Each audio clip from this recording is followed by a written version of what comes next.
A few days ago, I listened to an interview with Dominic Thiem on the Business of Sport podcast. And I find that when players retire, they give much better interviews because when they're still on tour, they might not reveal certain things. So this was one of the best player interviews that I've listened to in a long time. And Dominic said something that is going to relate to the 2025 US Open final between Sinner and Alcaraz. He was asked what his tactic was when he faced Rafael Nadal in those two Roland Garros finals. And Dominic said that there's really no such thing as tactics. What it comes down to when you play a GOAT level player. I made a video a while back discussing tennis levels, and the GOAT level, it's not only one player. There's a lot of players in the GOAT level, so check that video out. But in any case, Dominic said that when you play one of these players, it's not really about tactics, it's about you playing your best tennis and not allowing them to find their best tennis, because once they find their best tennis, they're going to dominate you and you have absolutely no chance. Now,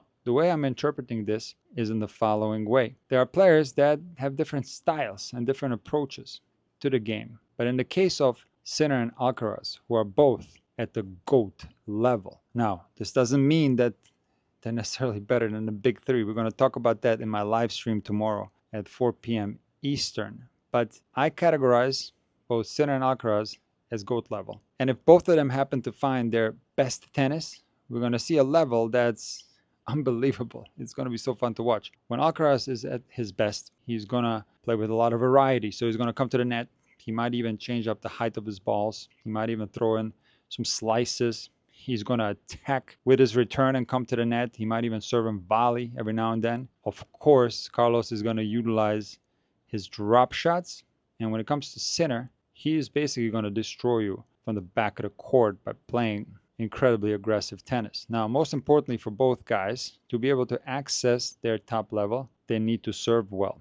Now, when both of them play other players, there's such a discrepancy in level that even when they're serving poorly, they still have a very good chance to win the match. But when they play against each other, the most important stat for me is the first serve percentage. And I thought that Jannik Sinner didn't have a great first serve percentage in the Roland Garros final, and then of course in the Wimbledon final that he won.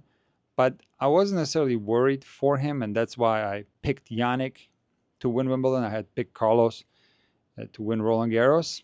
But when I saw Jannik in Cincinnati, I started worrying a little bit about his serve because I've been tracking his serve development for a long time. I made 3 videos on his serve, and it's a very unique serving rhythm. It's a very intricate serving rhythm. And at the tournament in Cincinnati, he was struggling with his first serve percentage. Now, Carlos Alcaraz, on the other hand, is another player who I've been tracking for a while regarding his serve technique.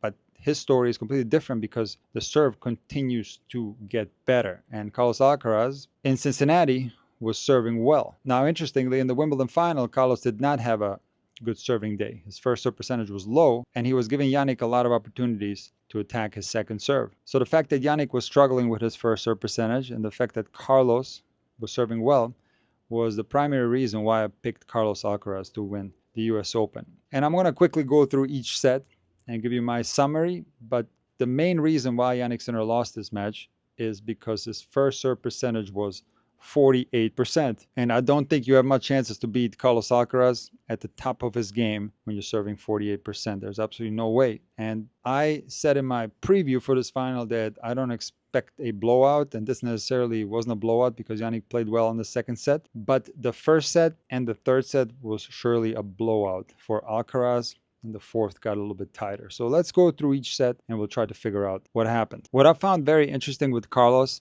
in this final against Sinner is that he came out absolutely blasting the ball, just like he did in the semifinal against Djokovic. And in the past, I often criticized this play style of Carlos because he would often spray the ball and beat himself in matches. But the big difference now is that Carlos has incredible confidence. This was his 8th consecutive final that he's made. He's playing the most consistent tennis of his life, and he's playing the best tennis of his life. And this possibly was the best match that Carlos Alcaraz has ever played, in my opinion. So when his confidence is high, he can blast and the balls are going to go in. He's not going to miss that much. So by blasting shots and playing very aggressive in that first set. He didn't allow Yannick to get into a rhythm. So Yannick was off. But most importantly, Yannick's serve wasn't working at all through the entirety of this match. Even in the second set that he won, his first serve percentage was still too low. So Yannick gave Carlos a lot of opportunities on the second serve to get in a good position in the rally and start blasting. Alcaraz broke Sinner in the first game of the match, and he was holding serve quite comfortably, and he had a chance for a double break up 3-1 with love 30. He couldn't convert in that game, but he found himself up another break point in the 4-2 game, and Yannick missed an easy volley, and Alcaraz served out the set 6-2, having broken Yannick twice. Now, in the beginning, Yannick was fortunate to hold right away because Alcaraz had break point in that game, and Yannick was very courageous and hit a very aggressive serve down 30-40. So after holding that game, Yannick did get into this match and started playing a lot better. But interestingly, Alcaraz, just like he did in the match against Djokovic, started playing with more control. So he wasn't blasting that much anymore.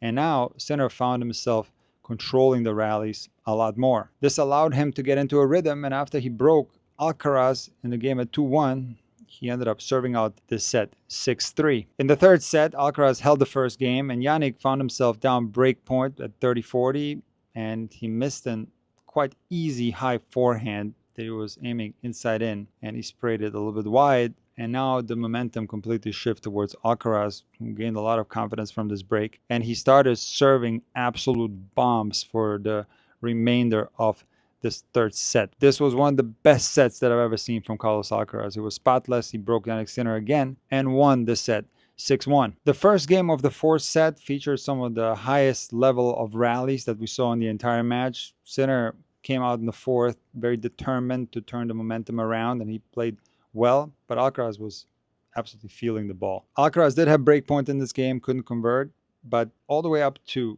2-all, both players were playing well. And at 2-all, 30-all, Sinner serving, he threw in a double fault. See, what was happening in this match with Sinner is that his first serve was so poor. Like I already said, 48% for the match. And in the fourth set, his first serve percentage was 36%. So he was forced to do a little bit more with his second serve. And he can beat pretty much anyone else on tour just with his second serve. That's how good his second serve is. After all, Yannick Sinner is ranked number 1 on the ATP Tour in serve stats. So put that into context, if he is able to improve his serve, how difficult it will be to break Yannick Sinner. But in any case, when he plays Carlos Alcaraz, when he doesn't do that much with his second serve, Alcaraz can start putting him under a lot of pressure. So I think that's why Yannick Sinner was double faulting more than usual. He had 4 double faults in his match. So he ended up dropping serve. Now Alcaraz was up a break. And again, Alcaraz was serving absolute bombs in this match and holding very comfortably. 5-4 Alcaraz in the fourth. He's serving for the match. And it is here where Yannick Sinner opened up his game. He started playing more freely with nothing to lose. And I actually thought Yannick played really well in this game. If he could have played like that through the entirety of the match, we could have had a 5-set battle like we did at Roland Garros. But it simply wasn't Yannick's day, and it was certainly too late for him to turn this match around because Alcaraz was feeling it today. And as I've said in previous videos, he has the healthiest approach to tennis in the history of tennis, because I don't remember any other player smiling in a tense situation like that. After Alcaraz won a very important point at deuce, he started smiling towards his box, and there was other circumstances in this match where he was actually down in service games. In one instance, he hit a very tricky bouncing overhead that he sliced, the ball curved away from Sinner. He made that game 15-30, and he was smiling. So his approach to the game of tennis is so positive. I've never seen anything like it. So he finds himself up match point, and he delivers an absolute bomb and takes his second US Open title. Now, looking ahead for both guys, first and foremost, I think tennis is in great hands with these two guys. They have dominated the Grand Slams over the last 2 seasons, winning all of them and splitting all of them, which I think is great. And it's a really fun rivalry to watch. And just like the big 3 did, these guys are going to push each other to get better, because I do believe Carlos Alcaraz worked very hard to improve on the things that he didn't do well in the Wimbledon final. Sinner is also a hard worker, and he's going to put in a lot of work on his serve. I'm sure of it. The only concern I have for Carlitos is that his schedule is absolutely insane. He just won the US Open, but he's going to play Davis Cup qualifiers next week. Then he's going to play the Labor Cup. Then he's going to play Tokyo. Then Shanghai. Then 6 Kings Slam. Then the Paris Masters. Then the ATP Finals. And then Davis Cup again if they end up qualifying. So this is an absolutely insane schedule for Carlitos, and I'm a little bit worried. And I remember what Carlitos did after losing to Sinner in the Wimbledon final. He went on vacation and he actually pulled out of the Toronto Masters, which I thought was a very smart choice. So I'm a little bit worried that Carlitos has this big schedule, because the one thing I don't want to see happening is either one of these guys getting hurt, because again, we are blessed to have these two guys at the top of the game.